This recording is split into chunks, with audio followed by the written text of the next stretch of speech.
Ah, Pokémon. Je pense qu'on se souvient tous de notre première aventure et de notre premier jeu Pokémon.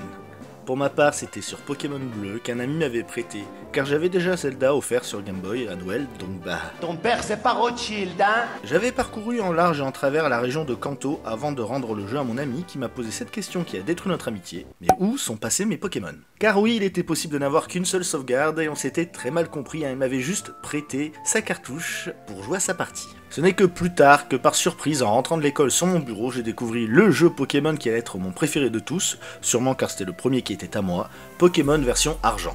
J'ai parcouru tout Johto, obtenu les 8 badges, affronté la ligue, puis parcouru Kanto, où là aussi j'ai pu obtenir les 8 badges et enfin affronter Red. Aujourd'hui nous sommes 25 ans plus tard et j'ai décidé de me lancer dans mon premier challenge Pokémon. Après avoir observé de nombreux créateurs de contenu qui font un taf titanesque comme Josplay, Joulgame, VTA ou Volt, j'ai voulu moi aussi me lancer dans un challenge sur le jeu Pokémon que j'aime le plus, et c'est donc Pokémon Argent. Et comme je n'ai jamais eu de Nintendo DS et que je n'avais jamais fait le remake ou la version Or sur Game Boy, alors pourquoi pas tenter la version Heart Gold en live? Il ne me restait plus qu'à trouver un challenge, et j'ai fini par le trouver, finir Pokémon Heart Gold sans capturer un seul Pokémon. Mais c'est bon. Oh mais elle en a combien de super potions? Elle est vraiment nulle à chier là. Oh mais non mais coupe critique sur Taillade.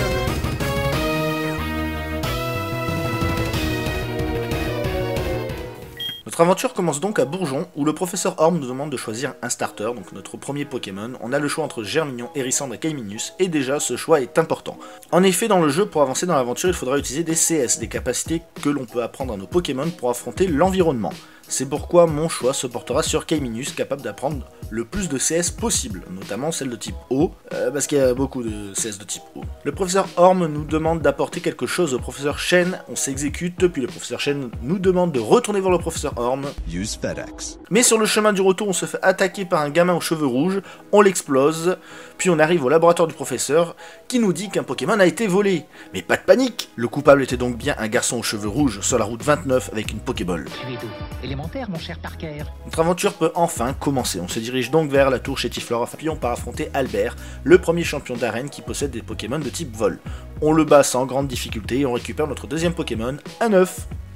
Bon, il va falloir attendre qu'il éclose, donc on fait quelques allers-retours sur la map, et l'œuf finit par éclore, et surprise, c'est un Togepi. Ah bah alors ça on s'y attendait pas. Un petit détour par les ruines pour le plaisir de faire le puzzle et faire apparaître des Arbis, une petite grotte à traverser, où Kaiminus d'ailleurs évolue en crocodile, et nous voilà à Écorcia. Ici la Team Rocket a envahi le puits Ramolos, et nous devons les faire déguerpir. 2-3 baffes plus tard, l'arène est enfin disponible pour y affronter Hector, le deuxième champion d'arène, mais je m'éloigne un peu trop, et oui, Donald, le garçon aux cheveux rouges, bah, oui, je l'ai appelé Donald. Ça va mon coin-coin? Bah, il m'a soulevé littéralement avec son macronium. Du coup, on fait d'abord l'arène où Crocodile apprendra Crogivre qui va littéralement me permettre de rouler sur le jeu avec cette attaque, car les attaques glace sont très efficaces sur le type plante et vol.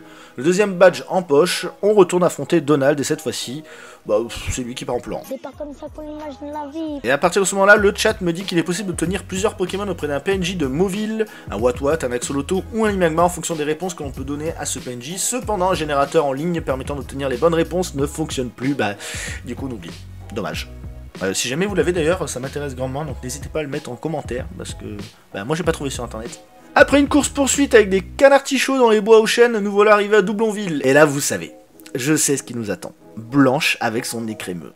Oui, elle m'a battu une fois, mais la deuxième, c'est pas son nez crémeux qui m'a fait roulade, mais moi qui lui ai roulé dessus. Le badge en poche, on récupère le vélo en direction de Rosalia, où Mortimer et ses Pokémon Spectre ne me feraient pas du tout, hein, grâce à l'attaque mâchouille de Crocodile qui a évolué en alligator. Donc bah, le badge en poche, on est revenu à Doublonville afin d'obtenir un Piafabec, qu'un garde voulait donner à son ami, mais qu'il ne verra sans doute jamais, hein, puisqu'on compte bien le garder, ce Piafabec.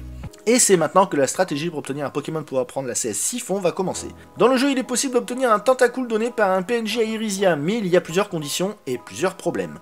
Déjà, pour qu'il nous donne le Tentacool, il faut que nous ayons un seul Pokémon dans l'équipe, car Irisia est entouré d'eau, et donc accessible avec la CS Surf qu'on a appris à Ligature au passage. Mais il faut aussi que l'on n'ait aucun Pokémon dans notre boîte PC, ainsi que sur nous.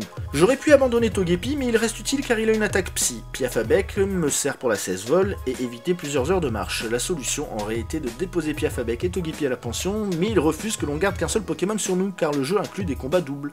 Et c'est là que j'ai trouvé la solution. J'ai été au casino où j'ai farmé quelques jetons pour obtenir un Abra, après quoi j'ai déposé Alligator et Togepi à la pension, puis j'ai relâché Abra. Il ne me restait donc plus qu'un seul Pokémon dans l'équipe Piafabec, et j'ai enfin pu obtenir le Tentacool.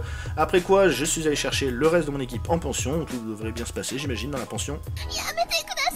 J'en ai profité pour battre Chuck et ses Pokémon de combat et obtenir son badge. Dans une maison, il y a un PNJ qui m'a donné un Karatroc, et franchement, je l'ai gardé, mais... Ah non mais putain, mais là c'est festival. Je suis retourné à Doublonville pour aller chercher un Evoli que m'a donné Léo, puis fait la quête de Jasmine à Oliville, pour obtenir son badge à elle aussi, du coup. Sans grande difficulté, mine de rien. Bref, faisons un petit point sur l'équipe actuelle. Notre équipe se compose donc actuellement de Alligator, Rapace de Pique, car Piafabec a évolué, Togepi, Evoli, Tentacool et Karatroc. Il a une belle tête de vainqueur. Le temps de régler un problème au lac Colère avec un Léviator Shiny, il d'exploser la Team Rocket au passage qui a une base dans le sous-sol d'Akajou. Oui, encore eux. Nous sommes de retour. Et on peut enfin se concentrer sur le 7ème badge, Fredo et ses Pokémon de type glace. Tentacool évolue en Tentacruel et Togepi en Togetic. Pour Evoli, le chat a voté pour qu'il devienne un Voltali. Du coup, on s'est lié d'amitié avec un PNJ pour qu'il nous appelle afin de nous offrir une pierre foudre. Le badge en poche, la Team Rocket, encore eux, ont pris d'assaut la tour radio de Doublonville, alors on y retourne pour un ultime affrontement, et cette fois-ci pour de bon. Et du coup, il était temps aussi pour nous d'aller à Ebenel affronter Sandra et ses Pokémon dragons pour le dernier badge. Et comme les dragons n'aiment pas les glaçons, le gros givre a été encore une fois notre meilleure arme. Alors je pensais que maintenant que j'avais les 8 badges, je pouvais directement affronter la ligue, sauf que, en fait, avant, il fallait aller voir les filles kimono et affronter toutes les évolutions. Alors évolution, c'est les évolutions d'Evoli. Et là, il y a un blême. Autant Aquali, Pyroli, tout ça, ok, ça se fait tout seul, mais Voltali... Oh merde, il y a un blême.